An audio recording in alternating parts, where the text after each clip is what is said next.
Welcome back, everyone. It's a bright, beautiful day. I can't even open my eyes when I come outside, honestly. It's so freaking bright. But I wanted to give you a nice backdrop for the intro of today's video. That's why I wear sunglasses all the time in most of my videos. So, I figured out I can have music in the background of my videos. You can play Pokemon music. I shouldn't get a copyright strike. If I do, that wouldn't be surprised, but I'd be a little angry because there's so many channels that do the same thing in the background.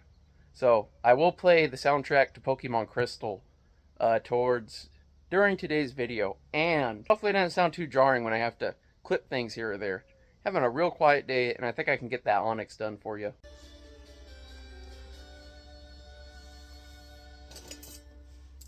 Well, hello there. The colors are showing up a bit better today, aren't they?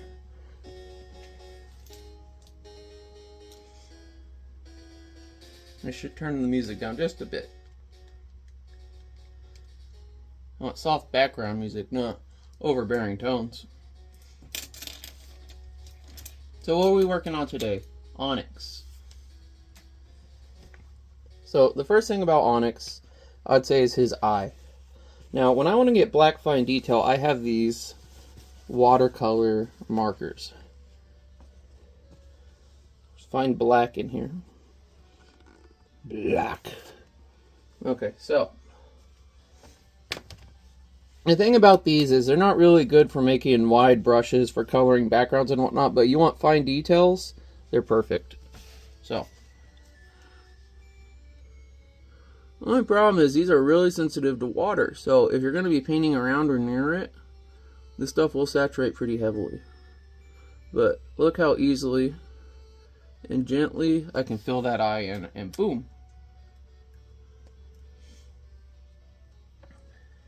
Now, a lot like our Machamp yesterday, a lot of this is going to be filler color, which means we're not going to see too many effects like with the shadowing and whatnot. This is just to help him stand out from the background. And then we'll go back and do the shadowing likely in a future video. I'll move my color pencils so I can get the water a little more up there. There we go.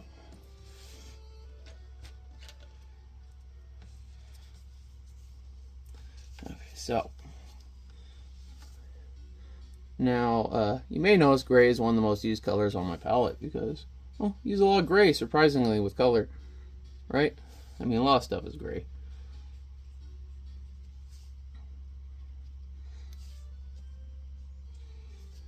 So, but we want it super light because, again, I can always darken it, but lightening it up is a lot harder. And you know what? As I fill out that horn, I think I got the right tone. Now, if you've seen my other video, I wanted to bring this up before I forgot, is Onix indeed does not have a tongue. And he does not have pink in the mouth. So, we will just try to keep him nice and balanced.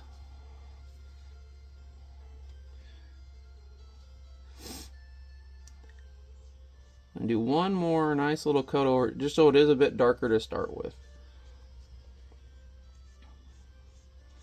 Now this is the easy part, and of course I'm starting with the easy part just to warm up today.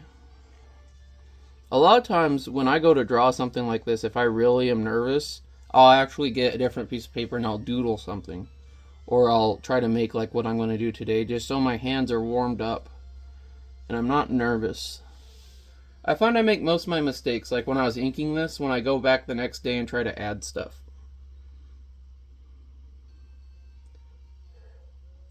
Like when I almost put that line through my Onix.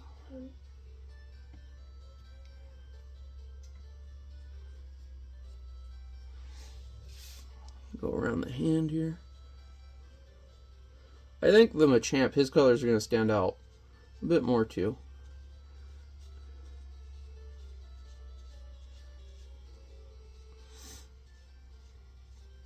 Now I want my background more or less to blend with the Onix, but I also want him to stand out at the same time. I want them to be similar. I want him to look like a creature from the environment. But I want him to also look distinct to the observer, you. You may remember in a previous video I asked, which of us is a dreamer, which of us is living in the other's dream? And, you know, that's a question I'll still propose to you today. And what I mean by that question is essentially, are you the master of your own destiny? Or are you living for someone else?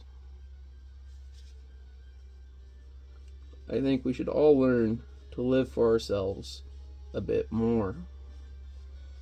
But just because you're living for yourself doesn't mean to forget the world around you. Look, we got a nice gray boy. Easily touching in that eye. Touching up that face. And again, this is going to go and get added to. You know, this is just my first layer. You can already see the paper's getting wet. These first layers are always the softest. Oh, hello, kitty. Please don't jump up where I'm painting. My cat, the swish swish sound of the brush drives her nuts. She loves to attack it. Sounds like a mouse running around to her. Or you know when you put your hand under the blanket and you to play with them? Give her some pets. Ooh, good kitty. Ooh, good kitty. I love you.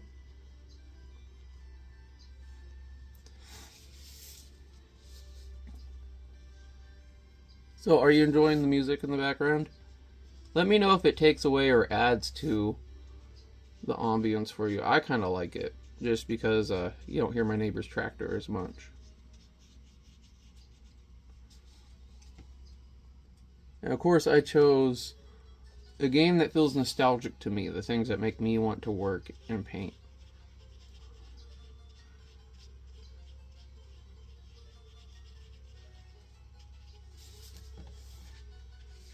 Oh wow, I really like that. I like how there's these different tones kind of throughout it. And when I do the shadowing, I can use that to help accent later. We're about to come up on the part of it that made me nervous, though. You might also notice I am going through lines on a single boulder, but hold on, let me get my color out. Okay, so like this boulder, I just went through all of its lines, but I didn't cross back this way. And the reason I don't cross back that way is because, like right here, how you have the tonal shifts. If I do that, it's going to shift over the different sections. And it's going to make them look like they were colored together. And when you do it separately, it makes them look more separately. It's just like in nature, if you go pick up a stone right now, it's likely not perfectly flat or smooth. It likely has some sort of texture or pattern on it, or holes or perforations or spot where it was grinding against the earth. And Onix's individual boulders aren't going to look like that unless you tied it to the back of the car and dragged it, which why would you abuse your Pokemon in such a way? I'm going to go American dub of the first Mew movie. Fighting is so bad. Why do our battle monsters have to fight like this? I thought it was funny. Oh, he took away their special abilities, so they have to fight. They were biting each other. They were constricting each other. Like, they were punching each other. The punches are worse when they have their abilities. They do, like, seismic toss and shit. I don't know. They were really trying to turn us into hippies in the 90s. Captain Planet. Captain Planet would be like, unstable harvesting of acorns leads to depletion in the natural Pokemon ecosystem.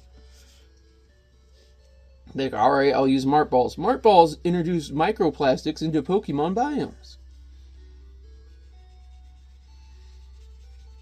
I always loved, like, in the game, how you have to have the balls, you know, more, especially when I was a kid. You didn't have followers unless you played Yellow and it was only Pikachu, but like, when you watch the show, most people don't have their Pokemon in balls.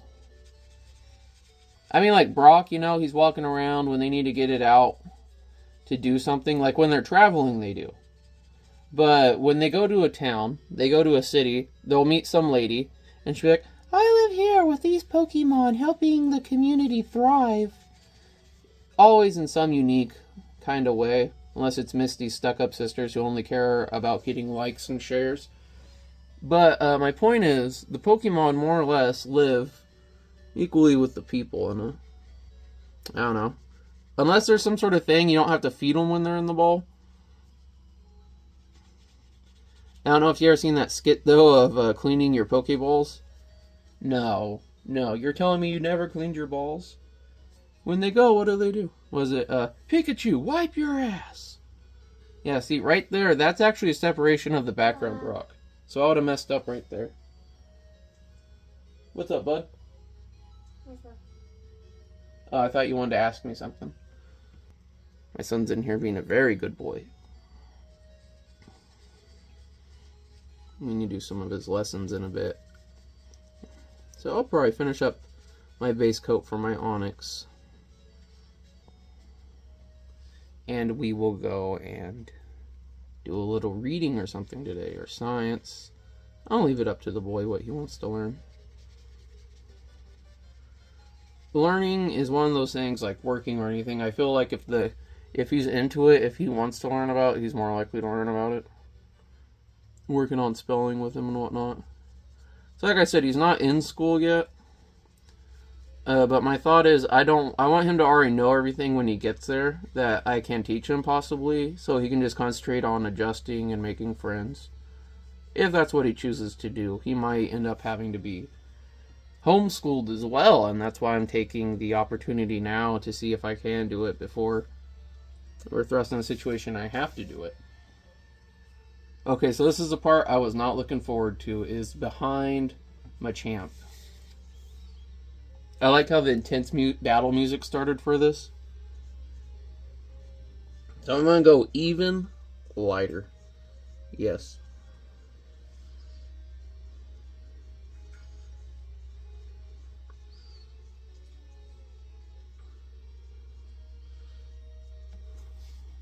Now the problem with going light is you do inevitably have to wait longer for your picture to dry because, well, that's how you get light tones.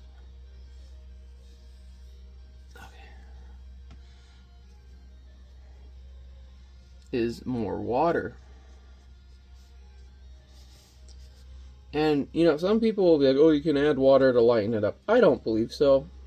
I've never had luck with that technique. It doesn't make the water, or it doesn't make the color disperse how I want it, and it usually just ends up damaging my paper or bleeding into something else. There are also some people that add the colors and add details, and you'll see me do that in the backgrounds a bit. Like on the gift, the one that's on eBay right now. That's how I did the Christmas trees. I painted the underlayer first. And then I did, I used a brush to make like the pine needles. And then I got acrylic paint to make the lights on the tree. Ah, that was the other acrylic paint in that picture I cannot remember when talking about the eye shine yesterday. That was great, wasn't it? And look, just like that, I gotten past what I was worried about, more or less.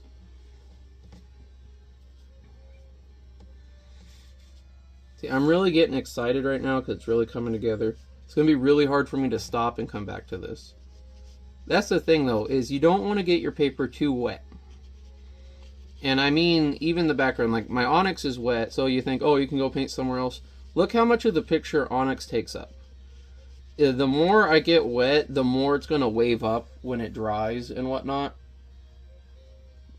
And also, the harder it is to keep your colors from bleeding together. So I definitely will. And I tend to do that later, but I mean, I think I said in the last video you can expect an R1 Monday, and here I am the next day. Because I just happen to have the ability to be here with you in this moment. And I took it.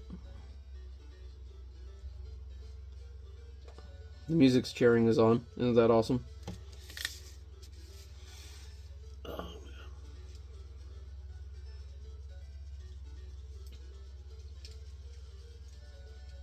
Oh my goodness. Oh my god, that's so tight. That's what she said.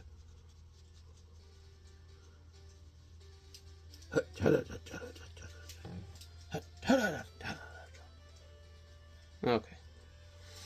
Now, Charmander's tail. Charmeleon. I should probably do something with that Charmeleon. Maybe if I do something for, like, helping adolescents escape the streets or something. Do some attitude problem Pokemon. I always like the Charmeleon color a bit more, and I like that, like, single horn. I mean, Charizard's badass.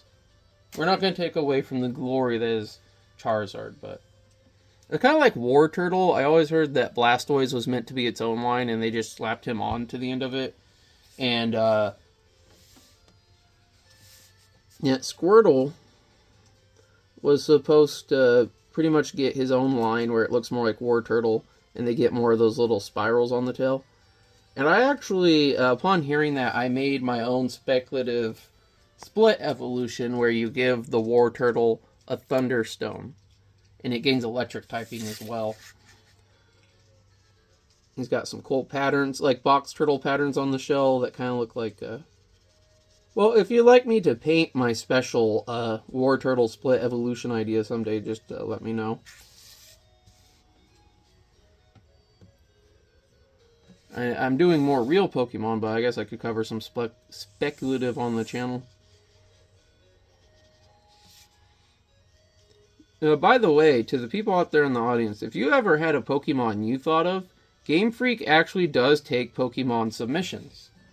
You gotta look up how they want you to do it. There's like a certain detail page they want you to make, and certain ways they want you to draw the character to submit it.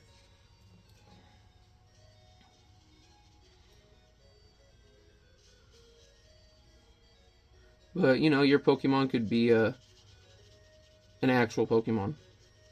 The thing is, I don't think they pay you at all for the rights they're coming up with it, and you have no control over what they do with it artistically. But, and boom, just like that, and just like that, our Onix is beautiful.